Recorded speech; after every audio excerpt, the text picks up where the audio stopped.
नमस्कार, आप सभी को स्वागत है हमारे YouTube चैनल जीत की पाठशाला में। आज एक बार फिर हम लोग लेके आए हैं बजाली डिस्ट्रिक्ट के कुछ क्वेश्चंस जो कि पिछले प्री फाइनल एग्ज़ाम में आए थे। तो आज डिस्कस करेंगे और सॉल्व करेंगे क्वेश्चन नंबर 26 से। तो चलिए बिना किसी देरी के इस वीडियो को शुरू करते हैं।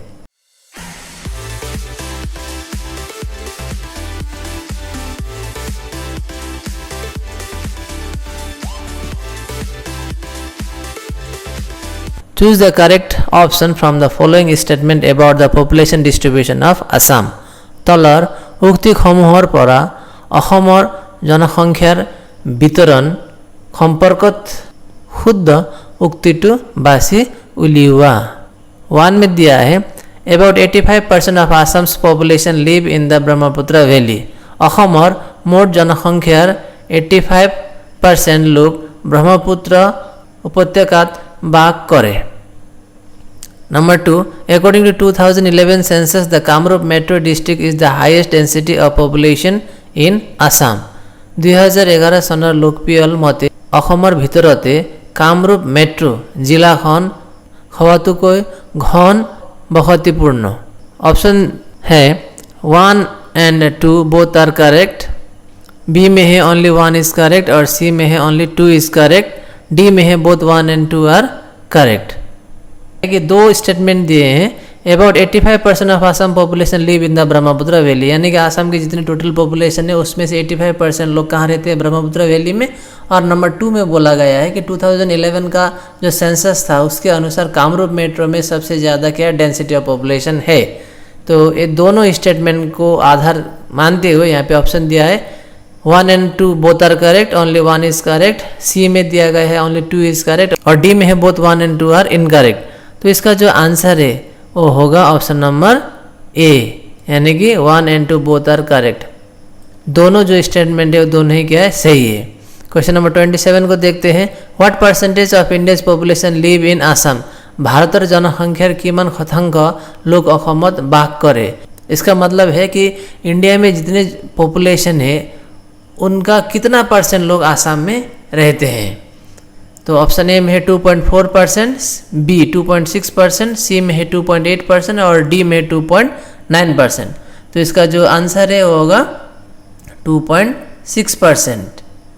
ठीक है, इंडिया का जो जितना लैंड एरिया है उसका 2.4% लैंड एरिया का है आसाम में है, लेकिन पॉपुलेशन का बात अगर हम लोग करेंगे तो 2.6% out of India's total population they live in India. Question number 28 को देखते हैं।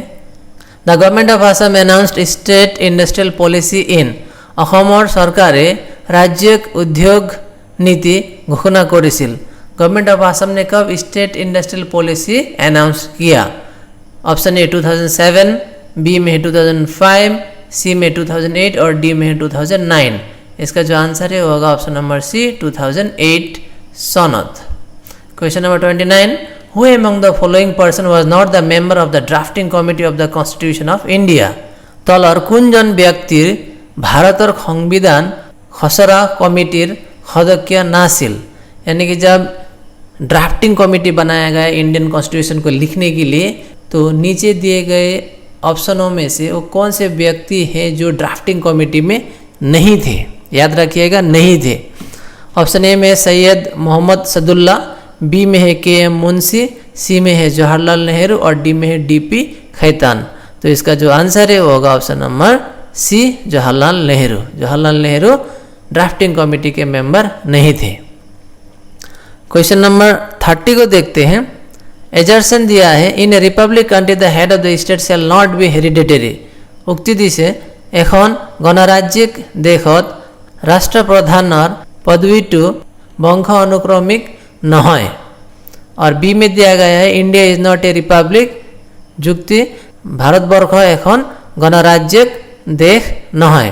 यहाँ पे बोला गया है कि कोई भी एक रिपब्लिक कंट्री में हेड ऑफ द स्टेट जो है यानी कि प्रेसिडेंट जो है वो हेरिडिटरी नहीं होगा। इसको हम लोग अगर आसान भाषा में समझने का प्रयास करें तो ये कह रहा है कि रिपब्लिक कंट्री में जो प्रेसिडेंट का पोस्ट है वो प्रेसिडेंट के बाद उनका वाइफ या फिर उनका बेटा या फिर उनका बेटी ही होगा अगला प्रेसिडेंट, ऐसा फिक्स्ड नहीं रहता है। हाँ, ये बात तो सही है, क्योंकि इंडिया एक रिपब्लिक कंट्री है और यहाँ के जो प्रेसिडेंट है उनके बाद जो प्रेसिडेंट होंगे वो हम लोग को अभी तक किसी को पता नहीं होता है, वो इलेक्शन के बाद ही क्या होता है पता चलता है।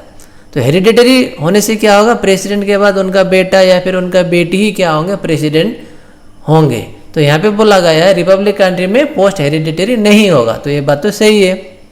दूसरा पूछा है India is not A republic country, ये तो गलत है। इंडिया तो क्या है, एक रिपब्लिक कंट्री है। यहाँ से हम लोग को पता चलता है कि ए जो है वो करेक्ट स्टेटमेंट है, लेकिन आर जो है वो करेक्ट नहीं है। तो इसका जो ऑप्शन है देखते हैं, ए में दिया गया है A is incorrect and R is correct, A is correct and R is incorrect. तो इसका आंसर तो हम लोग को मिल गया। तो इसका आंसर होगा option number B. Question number 31, World Human Rights Day is celebrated on, विश्व मानव अधिकार दिवस पालन करा है। वर्ल्ड ह्यूमन राइट्स डे कब मनाया जाता है? ऑप्शन ए में है 24 अक्टूबर, बी में है 10 दिसंबर, सी में है 5 सितंबर और डी में है 12 दिसंबर। तो इसका जो आंसर है होगा ऑप्शन नंबर बी, 10 दिसंबर।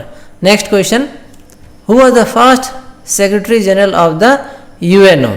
राष्ट्रसंघर प्रथम सचिव प्रधान कौन आसिल? यूएनओ के सबसे पहले सेक्रेटरी जनरल कौन थे? ए में है एंटोनियो गुटेरेस, बी में है बन की मून, सी में है कोफी आनन और डी में है ट्राइवेल्डन ली। तो ये स्पेलिंग थोड़ा गलत हुआ है, तो इसका जो आंसर है वो होगा ट्राइवेल्डन ली। ठीक है, इसका स्पेलिंग होना चाहिए था TRYVEHALDAN, ट्राइवेल्डन और LEE ली। ट्राइवेल्डन ली जो थे वो सबसे पहले सेक्रेटरी जनरल बने यूएनओ के। अब फिलहाल कौन है? Antonio Guterres. Question number 33, in which of the following is not a primary organ of the United Nations organization? तलर कुंटू राष्ट्रसंघर मुख्य अंग নহয়। यहाँ पे जितने ऑप्शन दिए गए हैं इनमें से कौन सा वो ऑप्शन है जो कि यूएनओ का मेन ऑर्गन नहीं है? ऑप्शन ए में जनरल असेंबली, बी में है एमनेस्टी इंटरनेशनल, सी में है इकोनॉमिक एंड सोशल काउंसिल और डी में है सेक्रेटेरिएट। तो इसका जो आंसर है वो होगा option number B, Amnesty international.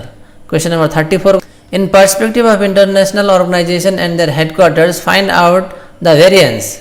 तो एक साइड में इंटरनेशनल ऑर्गेनाइजेशन दिए गए हैं और दूसरा तरफ में हेडक्वार्टर्स है, तो हम लोग को ऐसा एक ढूंढना है जो कि करेक्ट नहीं है। तो ऑप्शन ए में है international football federation Zurich, B में है united nation organization New York, C में है कॉमनवेल्थ ऑफ नेशन सिंगापुर और डी में है इंटरनेशनल क्रिकेट काउंसिल। तो इसका जो करेक्ट आंसर है ऑप्शन नंबर सी है, क्योंकि ये जो सिंगापुर दिया गया है, कॉमनवेल्थ ऑफ नेशन का जो हेडक्वार्टर है वो सिंगापुर नहीं है, वो है लंदन। तो बाकी सब करेक्ट है, ये सिर्फ मैच नहीं हो रहा है। तो हम लोग को जो डिफरेंस है, जो गलत है, उसी को निकालने के लिए बोला गया है। तो ऑप्शन नंबर सी क्या होगा, करेक्ट आंसर होगा।